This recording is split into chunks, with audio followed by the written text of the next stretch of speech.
vai falar alguma coisinha, ela vai iniciar o Shabat para nós de uma maneira talvez diferente do que muitos que guardam o sábado estão acostumados. Estamos com um grupo aqui em Jerusalém agora, são 5:07 da tarde, falta 1 minuto para o Shabat começar.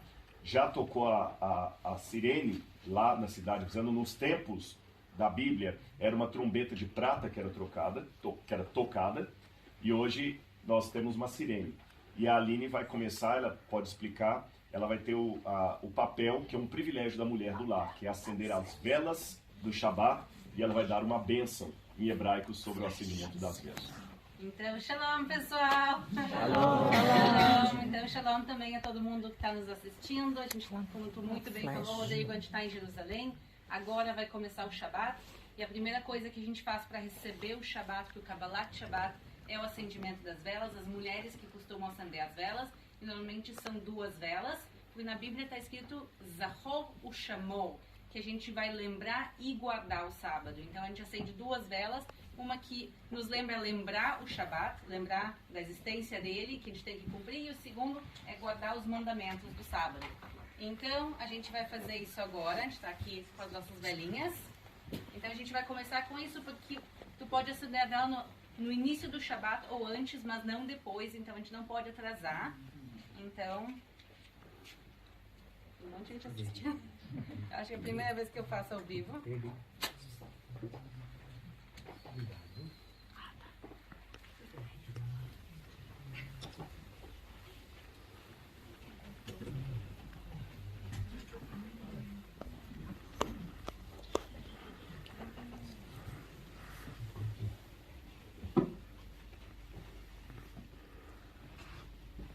ברוך אתה אדוני אלוהינו מלך העולם אשר קדישנו במצוותיו וציוונו להדליק נר של שבת. Shabbat Shalom! Shabbat Shalom! Essa é a tradução da oração. Então, bendito sejas tu, Deus do universo, que nos abençoaste, nos ordenaste acender as velas do Shabat. E uma coisa bonita para quem está ouvindo de casa é que muita coisa no judaísmo, Aline, tem significado, você sabe disso. E é fácil conversar com a Aline, porque a Aline nasceu no Brasil, mas é judia. Então ela entende a cultura brasileira e ela entende a cultura daqui. Nós no Ocidente, você nasceu no Ocidente, nós perdemos um pouco o valor, o simbolismo das coisas. Né? Pra gente, né? É só um simbolismo. Mas na cultura do Antigo Oriente Médio, gente, as coisas têm um valor simbólico muito importante. Muito importante. O significado. Então, por que eu expliquei aqui antes de começar essa transmissão ao vivo, por que eu estou usando esse kippah? Esse kippah me foi dado por uma judia que eu aprecio muito, a Leia. Ela é descendente de sobreviventes do Holocausto nazista. E a Leia, com todo carinho, várias vezes eu fiz o Kabbalat Shabbat na casa dela. E um dia ela fez o kippah para mim, você pode ver que tem meu nome. E ela falou, eu fiz para cada um dos netos e para os filhos. E fiz para você também. E ela escreveu Rodrigo aqui. Por isso que esse kippah tem um significado muito importante para mim. E kippah, na Bíblia, vem da... Kippah é cobrir em hebraico. Cobrir. Por isso que chapéu é kippah. Tá certo? E a mesma raiz da palavra cobrir vem a palavra kippur, que é perdão.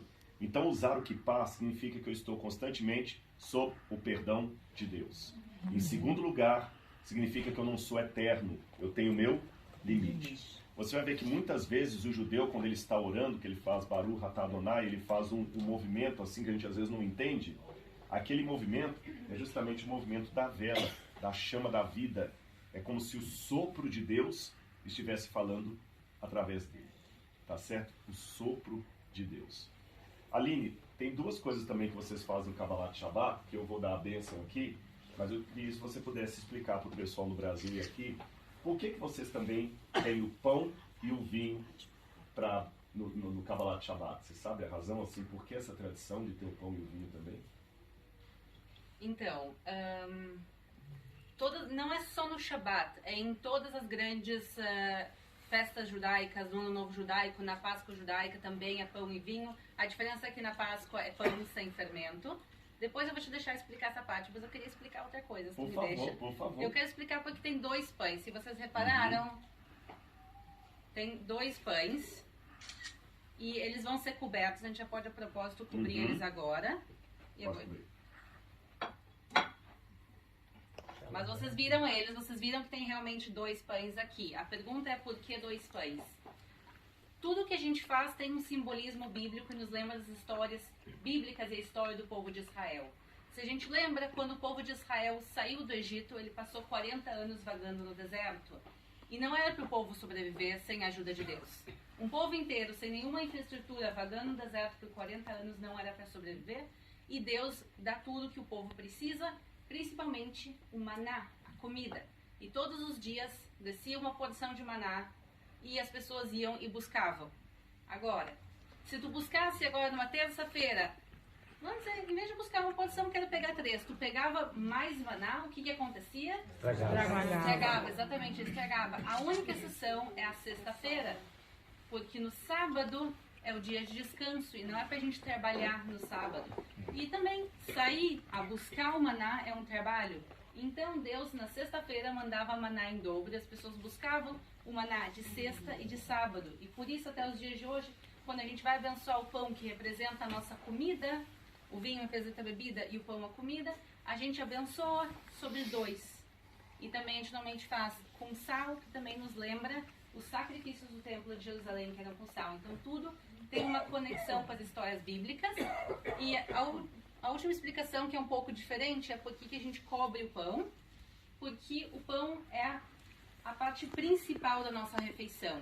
Durante toda a semana, quando a gente abençoa o pão e o vinho, o que a gente vai fazer primeiro o pão. Primeira coisa é o pão e depois, se tu tem frutas, verduras, vinho, qualquer outra coisa depois. Primeiro o pão e depois o resto. E na sexta-feira a gente faz ao contrário. A gente começa com o vinho, porque quando a gente abençoa o vinho, a gente lembra também de Deus do 7º dia da saída do Egito. E por isso a gente inverte os papéis. E para não deixar, não é que o pão tem sentimentos, pessoal, mas para não envergonhar o pão, para não deixar uma ordem errada, a gente esconde o pão por 1 minuto, faz o vinho, descobre o pão e aí faz. Porque a gente está invertendo a ordem, mas a gente está invertendo a ordem porque o sábado é o mais importante de tudo. E quando o Rodrigo fizer em português a oração, vocês vão ouvir, vocês vão ver quão importante é o texto do vinho. Muito bem. Vocês viram interessante isso aqui, né? E para quem tem um segmento cristão, você vê que Cristo também institui a ceia com o pão e o vinho. Então Jesus era judeu.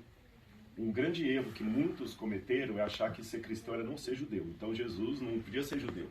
Criaram um Jesus europeu, mas ele era judeu. Vocês estão notando muita coisa que ela está explicando aqui, vocês têm no cristianismo. Por quê? Porque o cristianismo nasceu do judaísmo.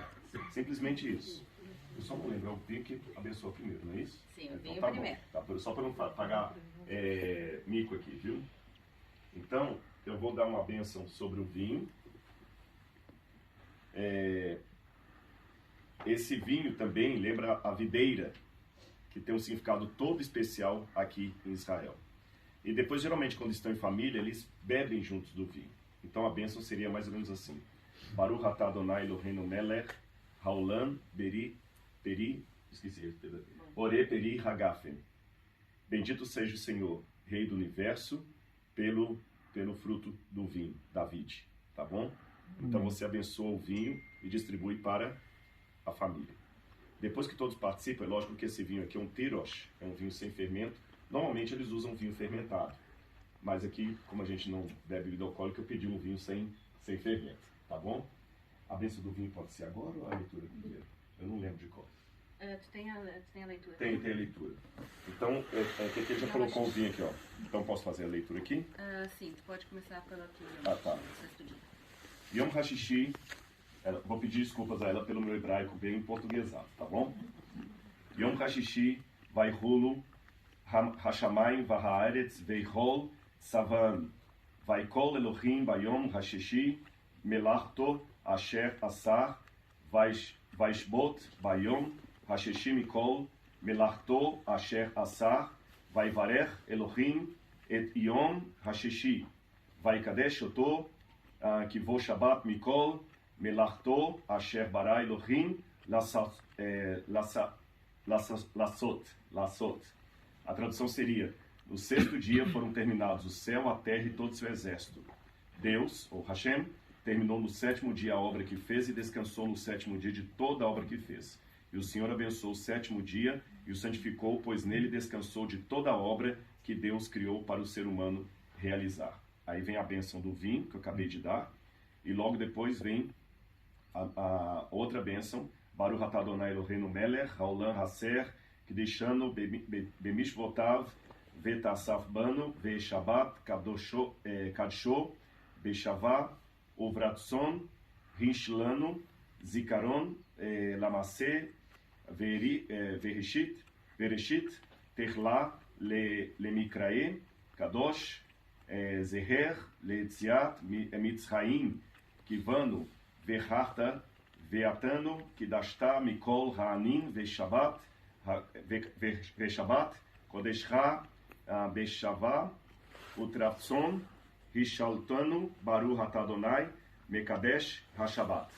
Bendito é Senhor Adonai, nosso Deus, Rei do Universo, que nos santificou com seus mandamentos e nos achou agrado e com amor e agrado nos deu o seu santo Shabat para lembrar a obra da criação, pois que ele é o primeiro das sagradas convocações em recordações da